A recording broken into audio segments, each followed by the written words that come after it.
so much for taking time to do our little small publication. No problem. Thanks for the time and the interest, and I'm happy to help. Love to get started. So the one thing I'm very conscious of is time, Safiya. So Me too. I have to go pick my daughter in exactly 20 minutes. Oh, perfect. Well, you have a much more important thing than me. I have another interview, so Okay. We'll get started. Thank you. Like, I would love to talk to you about a million things, but because of our audiences, I'm going to focus on the things that I think matter to them the most. And then I'll do a different video where I introduce you later. But if we can just kind of get stuck in. Perfect. Okay. So I've started doing your game time decision making course, which I couldn't believe was free. Yeah. A lot of people are like, I waited and waited for some kind of sale at the end, and I was so surprised. It was like the monster at the end of the book, the Sesame Street Grover book. You know, everyone anticipates some kind of selling system, but I just make room for what I want in my life by giving to others. And so what was really interesting is, I mean, there's a lot about your background that's really special. You know, the fact that you were in sports, which is, you know, everybody thinks that sports and entertainment is super competitive, but that you have this values-led approach that really seems to have been right there at the start, because I think the first company that you co-founded was went on to inspire the movie Jerry Maguire, right?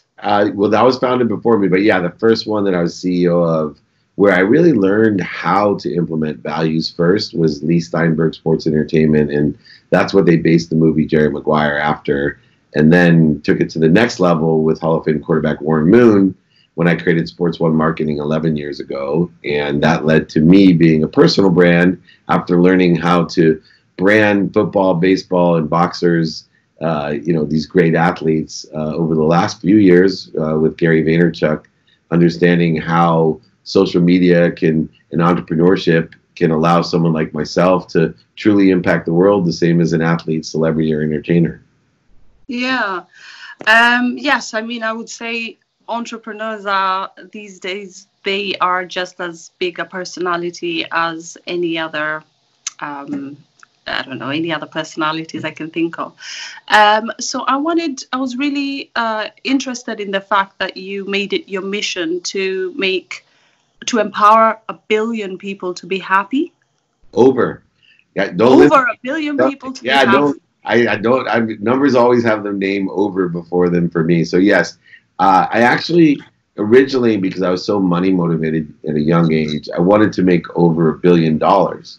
And I could never connect the dots backwards. I never really could get a pragmatic feeling I had made over $100 million. But there's a big difference when you get to the billions. But once I shifted my paradigm to empower others and realized that happiness is truly the only purpose and pursuit that I wanted in life, I did the math. And I said, what am I good at? And I'm good at inspiring and impacting people. And so what would it take to impact over 1 billion people? And I did the math and I said, there's people like Safiya out there that I know have the capability to impact 1,000 people. And she probably even has the capability not only to impact that 1,000, but to have them impact 1,000. So all I needed to do was find 1,000 Safiyas in the world and impact you and guide you through gratitude and forgiveness and accountability and how inspiration works, how to clear the connection to the most powerful source of energy, light, and love. And I could get to 1 billion people really easily. In fact, when I speak on stages across the world, when I go through my mission and teach my lessons and tell my stories, at the end I ask people, who here thinks it's realistic that I can impact over 1 billion people to be happy, create a collective consciousness of abundance, live in a world of more than enough? And almost everybody raises their hand. And so I know that my math makes sense not only to me, but to other people as well. And I'm truly inspired every day because I never thought growing up that I would have the confidence to have that capability of creating significant impact on Earth.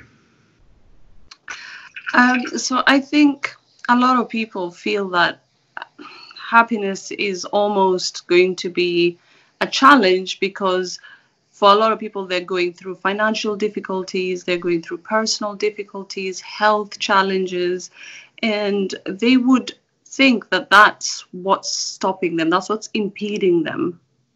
So what would you say to people who feel that, you know what, if only I didn't have financial challenges, then I would be happy?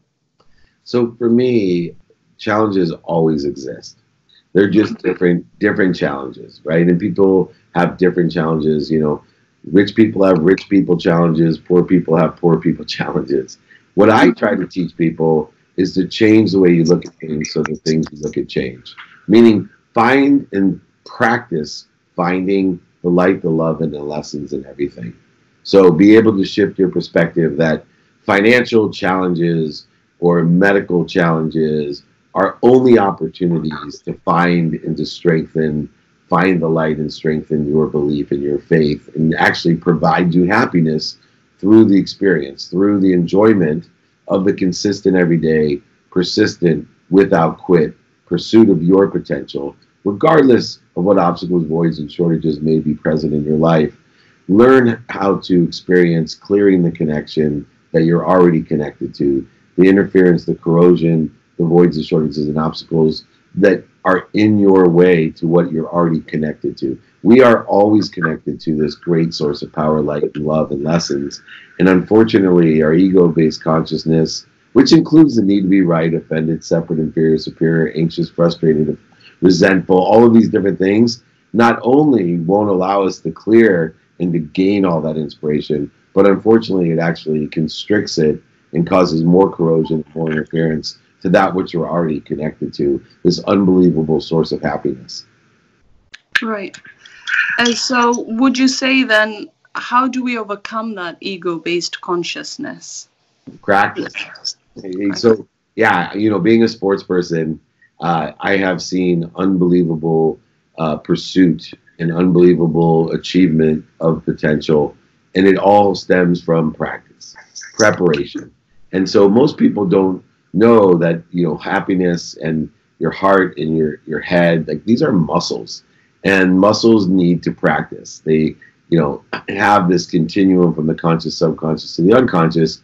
I practice getting back to center. I practice being aware of when I'm in ego-based consciousness. I practice consistently every day, knowing that 2 minutes of meditation is worth more than 2 hours a day, is worth more than 2 hours on one day, on a Saturday. So I am a teacher, a preacher, and a student of practice, and I find the things that I want to pursue, and I practice those. One of those things is to stay in truth consciousness, to get out of my own way, to allow things to happen more rapidly and accurately in my life, and to enjoy them. So I actually practice enjoying things. I learn, like, there's nothing that I can't learn to love, because that's a practice of mine, whether it's taking out the trash, driving carpools, making dinner, or going to Disneyland. It doesn't matter to me. My first practice is to find the light, love, and lessons in what I'm doing, so I enjoy it. In other words, I'm always happy. Right. So meditation is something I think different people understand differently. So for a lot of people, they think meditation is, you know, going to a retreat, or for people, let's say, if they don't have any religion or have never really had a spiritual practice, how would you explain how they can start to learn about meditation? You start to learn about meditation the same way you start anything. The first step is to lower the bar, right? Because I believe in consistent behavior, we don't try to run a marathon our first day out running, right? I tell people, just try to put your tennis shoes on. That's the place that I started, and see if you can overachieve that. What I teach people is 3 things when you want to start meditating. First, you know, give yourself, whether it's a minimum of a minute or 2 minutes, something really low that everybody can give a minute or 2 minutes, but sit up straight. And then close your eyes, breathe through your nose like it's coming from the end of the earth, and breathe out through your mouth. And just be present. Don't try to analyze anything, but practice doing that 1 minute a day. Practice for 30 straight days, and you'll keep evolving. Pretty soon you'll be doing it 2 minutes. Pretty soon you'll be more aware of certain things. You'll start getting more out of your way. You'll start maybe being more interested and interesting watching videos on the certain types of meditation. You might download the app Headspace and guided meditation. But the first step is to do, right? Einstein said nothing happens until we move, until we take action. So lower the bar, get committed every day to a minute or two of just sitting with your spine straight, in through the nose, out through the mouth, and just experience what happens. Whatever you think about, that's meditation. It will evolve. You will get better and better. If you are frustrated, just think about playing golf. The first time you take a golf club, you stink. I promise you, you have no idea what you're doing, no matter if you're the greatest athlete in the world or the worst athlete in the world. If I give a 5-iron to any of them, they're not going to get a good shot. So just start swinging. Spend a minute a day, 2 minutes a day swinging. Pretty soon, you'll start really hitting the ball straight, long, and far. And the more you practice, the better you get. The more you'll get out of your own way, the more you'll allow things to happen. You'll raise your frequency and awareness. You can only be aware of that which vibrates equal to or less than you. So meditation is a great way to increase your vibration and your awareness. Thank you for that. I wanted to ask you also about the fact that I know that you have a law background. And so you will have been logically minded yourself, and so can relate to people who are cynical. And we just seem to be living in a time where cynicism and fatalism are all coming. We're inundated constantly by bad news. So how can we become less prone to this type of thinking? The most powerful tool to not be prone or attract attack is forgiveness. And what I tell people is to forgive ourselves, right? When we are love, people will love us. When we are forgiving, people will forgive us, and we will carry forgiveness.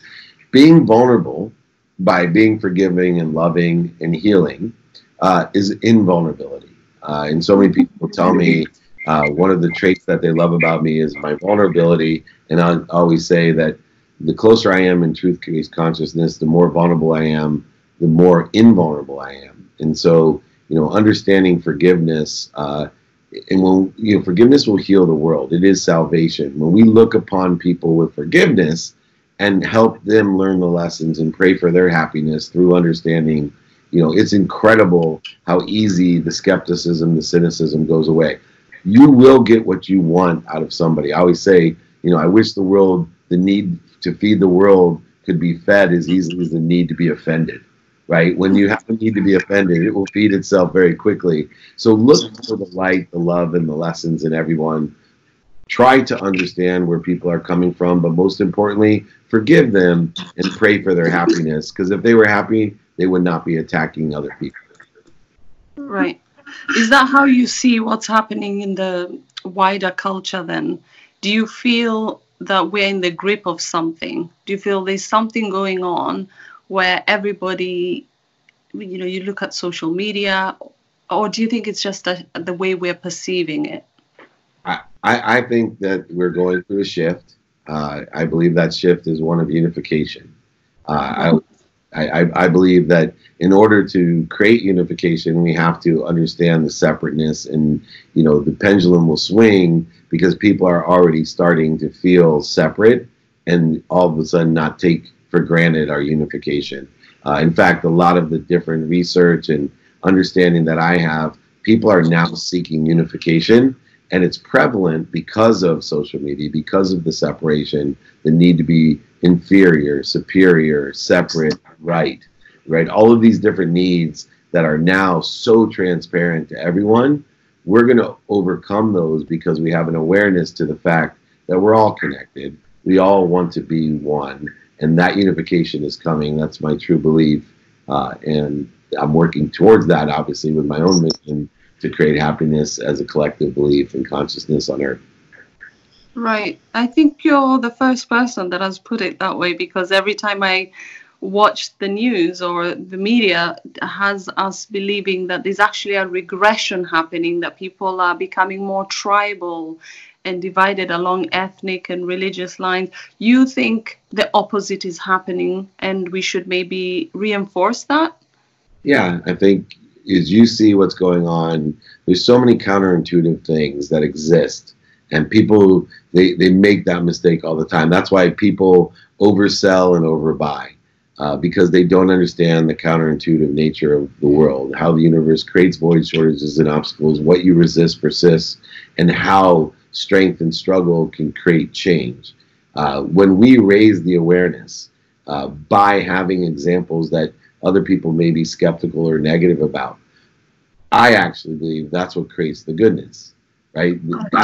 And history shows that, right? One of the things my mom gave me as a gift was an interest to study history, and only under the context, she had me study history because I told her it was super boring, and she said, but I want you to learn human nature, because human nature never changes. And as you see how human nature has existed and progressed and evolved over time, that this counterintuitive belief, right? So things like, you know, the Inquisition and the Holocaust and World War II and all these other things, they, in the short term, they're awful. But the effect that they have to accelerate growth and change to the positive are extraordinary. Right. I have to say, I feel really, really, it's refreshing to hear that, because everyone said, people talk of almost like as if we're going to go into a slump of a new dark age. And I believe an age of enlightenment's coming, and that, you know, this is an awareness. You can't learn. People don't learn. Like a butterfly, if it does not have to struggle to get out of the cocoon. If you cut the cocoon open, it's going to die. We're just strengthening our wings right now so we can fly higher, right? We're going to break out of the cocoon, right? This is how evolution and expansion and acceleration works. It doesn't work if the universe cut open the cocoon and let us fall out. We wouldn't be strong enough to fly. We're just strengthening our wings right now. Right. That is really a great place to stop, actually. I hope I get the opportunity to talk to you again, because I wanted to ask you, I saw in your trailers that you visited Kenya. Yes, many times now. Oh, really? I built 2 community centers in villages, and I'm the chairman of Unstoppable Foundation. We're having a gala on the 21st in Beverly Hills at the Hilton, and I'm very passionate about worldwide change and empowering women, especially young women who have been persecuted and not given the same opportunities that my 3 daughters have been given here. So I absolutely will come back on, and we can discuss the worldwide interest of helping others as well.